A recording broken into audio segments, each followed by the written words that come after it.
can project at this hour that the winner of the New York City mayoral race will be Zohran Mamdani, the state assemblyman from Queens who ran an insurgent campaign that absolutely blindsided the Democratic establishment. He wiped out former Democratic Governor Andrew Cuomo in the Democratic primary, causing Cuomo to come back and run as an independent, leading the Republican candidate, Curtis Sliwa, as a sort of also ran. But NBC News can project that Zohran Mamdani will be the next mayor of New York City.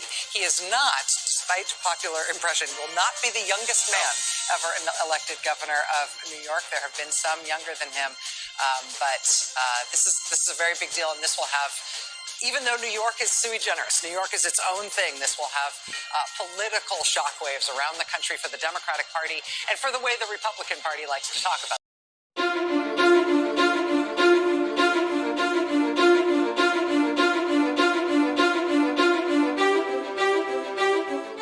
Projects the Democratic Congresswoman and former Navy helicopter pilot Mikey Sherrill will be elected the next governor of New Jersey. Mikey Sherrill defeating Republican former state assemblyman Jack Ciattarelli for the first time in 60 years. Democrats will hold on to the governor's seat in the Garden State for 3 consecutive terms. Sherrill will also become the state's first female Democratic governor. They previously had Republican governor who was a woman. Again, CNN projecting that Democrat Mikey Sherrill will be elected governor of New Jersey. Let's go to CNN's John Berman, who is at Sherrill campaign headquarters in East Brunswick, New Jersey.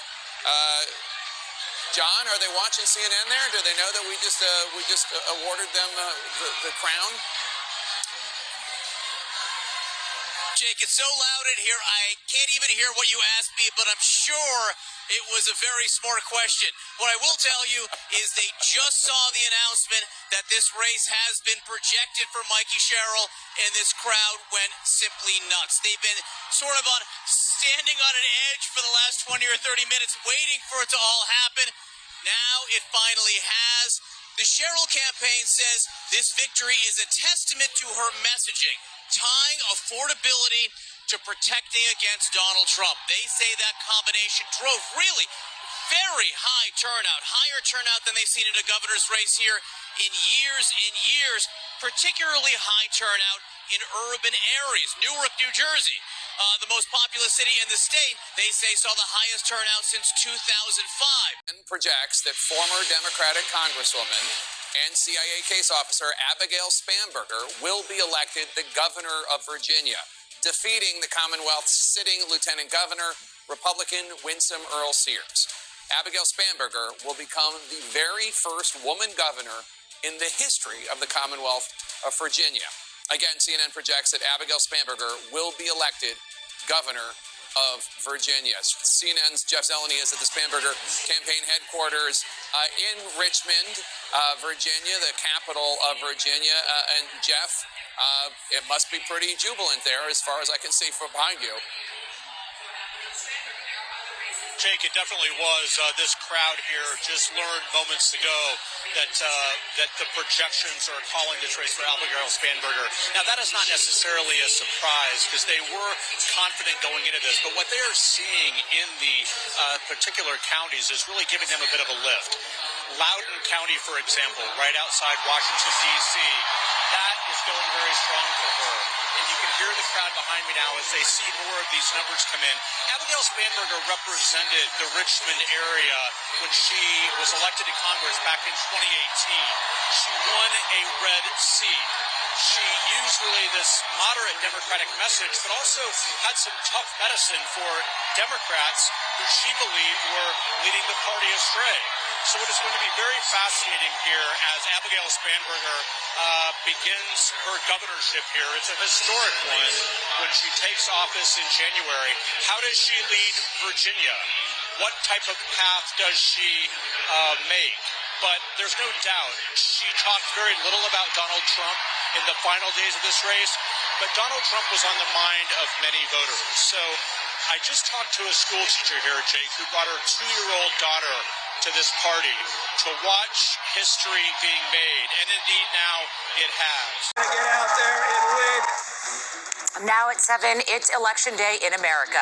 Voters from around the country fulfilling their civic duty and casting their ballots. We are following key races in New York, Virginia, and right here in California, where voters will decide the fate of Governor Newsom's redistricting plan. Good evening. I'm Micah Ullman. And I'm Cher Calvin. Well, the clock is ticking. California voters have less than an hour to get to the polls to decide the fate of Proposition 50. If approved, the measure would adopt new congressional maps in California that would further favor Democrats. Chris Wolf live at L.A. County's Election Center in the City of Industry with the latest. Chris.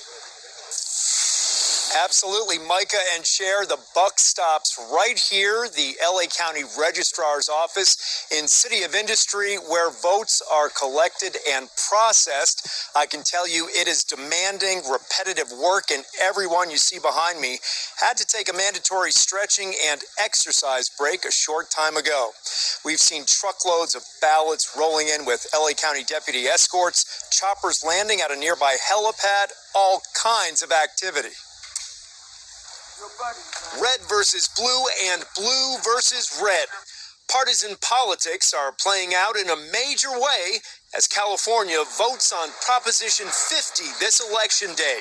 Poll workers tell us they've seen a heavy turnout with a steady stream of voters lining up to cement their voices, starting at 7 a.m. when the polls open. We stopped at a location in Silver Lake to hear viewpoints. I like the idea of keeping it an independent commission versus having it being done by our legislators, because that's going to be something that's going to happen, that's going to affect for years to come. So I'm not sure why it was being done now, and so I voted against it.